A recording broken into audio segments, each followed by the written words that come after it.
빈뇨가 극심하고 방광이나 하복부, 회음부 통증이 일상을 완전히 무너뜨릴 정도로 심한 분들이 많습니다. 그런데 이분들의 이야기를 좀 더 들어보면 거기서 끝나지 않아요.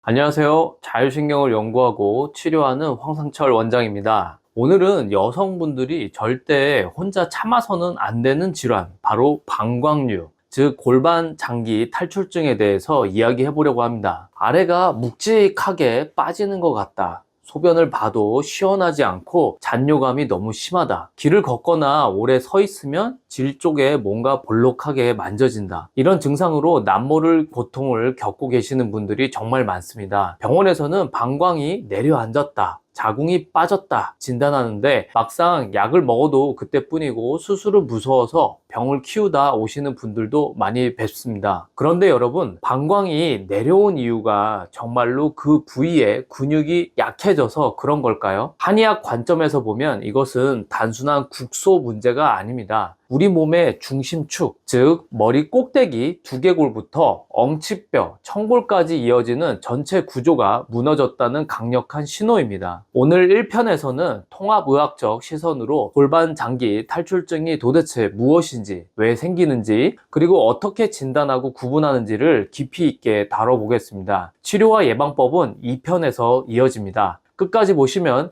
이 병에 대한 이해가 완전히 달라지실 겁니다. 먼저 우리 몸의 구조부터 알아보겠습니다. 한의학에서 골반은 단순한 뼈가 아닙니다. 상체와 하체를 잇는 중심이자 생식기와 장기들을 소중히 담고 있는 그릇과 같습니다. 여성의 골반 안에는 앞쪽부터 방광, 자궁, 직장이 나란히 자리 잡고 있어요. 이 장기들을 아래에서 탄탄한 그물처럼 받쳐주는 것이 바로 골반적 근육입니다. 정상적인 그릇은 수평이 잘 맞아야 내용물이 쏟아지지 않겠죠. 그런데 여성은 임신과 출산을 겪으면서 이 근육이 큰 손상을 입을 수 있습니다. 아기 머리가 나올 때 골반 근육이 심하게 늘어나거든요. 여기에 폐경 이후 여성 호르몬이 줄어들고 노화가 진행되면 지지 구조가 더 약해집니다. 결국 장기들이 제자리를 잃고 질 쪽으로 밀려 내려오게 되는데 이것을 골반 장기 탈출증이라고 부릅니다. 특히 복압을 높이는 비만, 만성 변비, 무거운 것을 드는 습관, 쪼그려 앉는 자세, 이런 것들이 이 병을 악화시키는 주범이죠. 그럼 골반 탈출증의 종류인 방광류,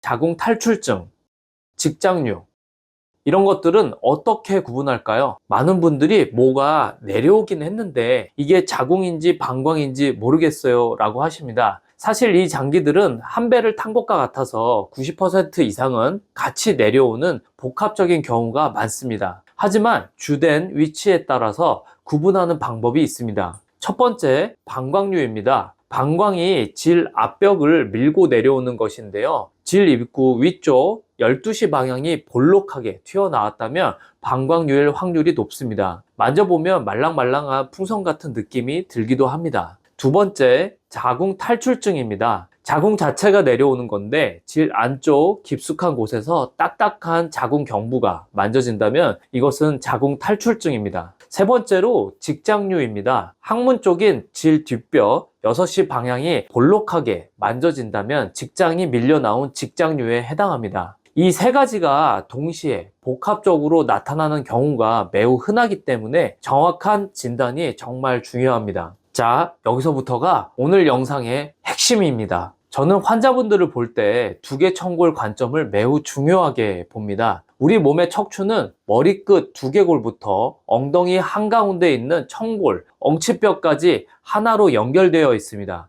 이 안으로 뇌 척수액이 흐르는 통로가 형성되는데요. 골반의 뒷벽을 이루는 핵심 뼈이면서 동시에 골반 장기들을 받쳐주는 골반적 근육의 시작점이기도 합니다. 최근에 수술에서도 처진 장기를 고정할 때 청골의 인대에 메쉬를 걸어서 고정할 정도로 이 뼈는 골반 안에서 닷, 앵커의 역할을 합니다. 두개청골 관점에서 방광류를 바라보면 이렇습니다. 우리가 오랫동안 스트레스를 받거나 잘못된 자세를 유지하면 머리 쪽 두개골의 긴장이 심해집니다. 그 긴장은 척추를 감싸는 경막을 타고 아래로 전달되어서 청골에 정상적인 미세한 움직임을 방해합니다. 청골이 틀어지면 골반이라는 그릇 자체가 기울어지고 그 안에 담긴 방광과 자궁은 지탱할 힘을 잃고 아래로 밀려 내려오게 됩니다. 즉, 밑이 빠지는 것은 결과일 뿐입니다. 진짜 원인은 머리부터 엉덩이까지 이어지는 우리 몸의 수직축, 그 전체 구조가 무너진 것에 있는 거죠. 이것이 단순히 골반 근육만 조이는 운동으로는 근본적인 해결이 안 되는 이유이기도 합니다. 그런데 왜 나만 더 잘 빠질까요? 같은 출산 경험이 있어도 어떤 분은 멀쩡하고 어떤 분은 방광류로 심하게 고생하십니다. 여기에는 체형과 체질, 이 두 가지가 크게 작용합니다. 먼저 체형 이야기를 해볼게요. 두 개의 청골의 흐름을 방해하는 가장 큰 적은 바로 나쁜 체형입니다. 평평등, 영어로 플랫백은 허리에 정상적인 곡선이 사라진 상태이고, 구분등, 카이포시스는 등이 과도하게 둥글게 말린 상태입니다. 이런 자세는 척추의 정상적인 S자 곡선을 깨뜨려서 청골을 비정상적인 위치에 고착시키게 돼요. 그러면 몸 안의 압력 균형이 깨져요. 그래서 구조가 변하게 되면 복부 압력, 즉 복압이 비정상적으로 높아지면서 장기들이 마치 미끄럼틀 타듯 질 쪽으로 밀려 내려오게 되는 겁니다. 특히 주의해야 할 습관들이 있는데요. 쪼그려 앉아서 일하는 자세, 한쪽 다리를 세워 앉는 자세, 양 무릎을 감싸 안고 앉는 자세, 이런 것들은 청골에 과도한 하중을 주어서 골반적 근육을 끊임없이 압박하고 방광류를 악화시키는 지름길입니다. 또한 장시간 쪼그려 앉아 있거나 오래 서 있는 것도 장기가 아래로 처지는 힘을 가중시키므로 피해야 합니다. 다음은 체질적 요인입니다. 한의학적으로 보면 선천적으로 기가 아래로 처지기 쉬운 체질이 있습니다. 근육과 인대를 주관하는 간과 신의 기능이 약해서 조직의 탄력이 부족한 분들이 특히 골반장기 탈출증에 취약합니다. 타고난 체질에 출산, 노화, 폐경이 겹치면 다른 분들보다 훨씬 빨리, 훨씬 심하게 장기가 내려올 수 있는 것이죠. 여기에 복압을 높이는 생활 요인까지 더해지면 상황은 더 악화됩니다.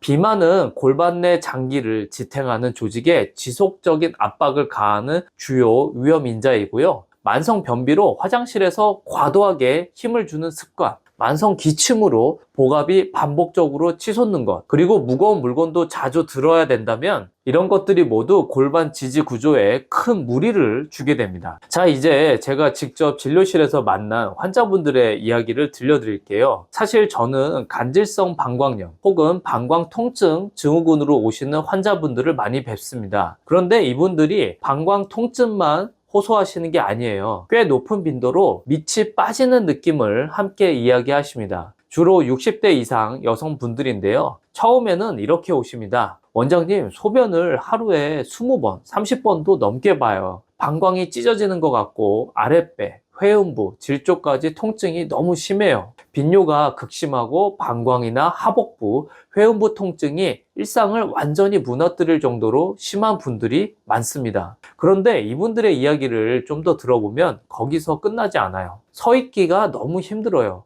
조금만 서 있으면 뭔가 아래로 쏟아질 것 같아요. 걸을 때도 뭔가 불편하고 묵직한 게 내려오는 느낌이에요. 이런 호소를 많이 하십니다. 방광 통증 때문에 오셨는데 알고 보면 골반 장기 탈출증의 증상까지 겹쳐 있는 거예요. 사실 이게 자연스러운 겁니다. 간질성 방광염이 오래되면 골반적 근육이 지속적인 통증과 염증 자극으로 인해서 과긴장 상태에 빠지거나 반대로 탄력을 잃게 됩니다. 여기에 60대 이상이면 폐경 후에 호르몬 변화 그리고 노화로 인해서 조직 약화까지 겹치게 되니까 골반 지지 구조 전체가 무너지는 것이죠. 실제로 환자분의 이야기를 해드릴게요. 방광이 아파서 온 건데 밑이 빠지는 느낌이에요. 60대 후반의 여성분이 간질성 방광염으로 저를 찾아오셨습니다. 하루 소변 횟수가 30번이 넘었고 방광과 회음부 통증으로 밤에 잠을 제대로 잘 수가 없는 상태였습니다. 그런데 진료 중에 이런 말씀을 하시더라고요. 원장님, 사실 소변 문제도 힘든데 서 있으면 아래로 뭔가 쏟아지는 것 같아서 오래 서 있지를 못해요. 장 보러 가는 것도 무서워요. 이분의 경우는 간질성 방광염으로 인한 만성 골반통이 골반저 근육을 지속적으로 긴장시켰고, 그 과정에서 근육의 정상적인 수축, 이완 기능이 망가져 버린 겁니다. 두개 청골 구조의 균형도 깨져 있었고요. 방광 문제만 보고 방광만 치료했다면 이 빠지는 느낌은 절대 해결되지 않았을 겁니다. 골반 전체의 균형을 같이 봐야 하는 이유가 바로 여기에 있습니다. 그리고 또 이런 환자도 있었어요. 방광류 수술까지 했는데 여전히 아파요. 이분은 정말 안타까운 경우였습니다. 60대의 여성분이셨는데 밑이 빠지는 느낌이 심해서 비뇨기과에서 방광류 수술까지 받고 오셨어요. 그런데 수술 후에도 통증은 여전했고 빈뇨도 나아지지 않았습니다. 수술했으니 괜찮아질 줄 알았는데 왜 이러는지 모르겠어요 라고 하시면서 절망스러워 하셨어요.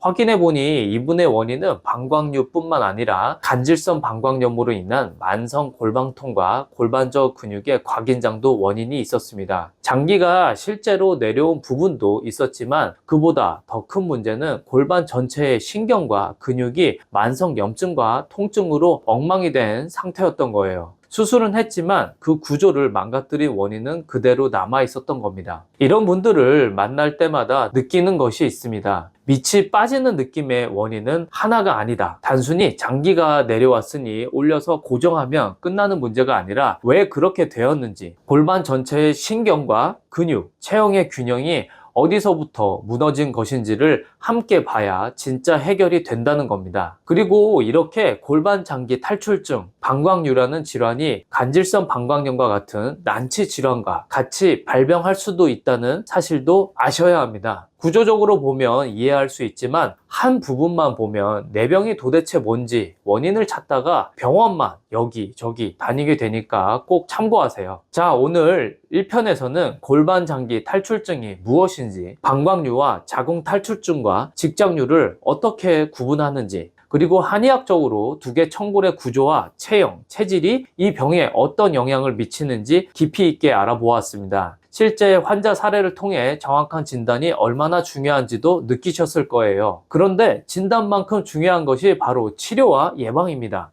이 편에서는 현대의학의 수술적 치료법부터 수술 후 반드시 알아야 할 요실금과 성기능 문제, 그리고 한의학 치료법인 두개청골 추나와 한약 치료법, 그리고 일상에서 바로 실천할 수 있는 예방법까지 빠짐없이 다뤄보겠습니다. 이 편도 꼭 챙겨보시고요. 구독과 좋아요 부탁드립니다. 감사합니다.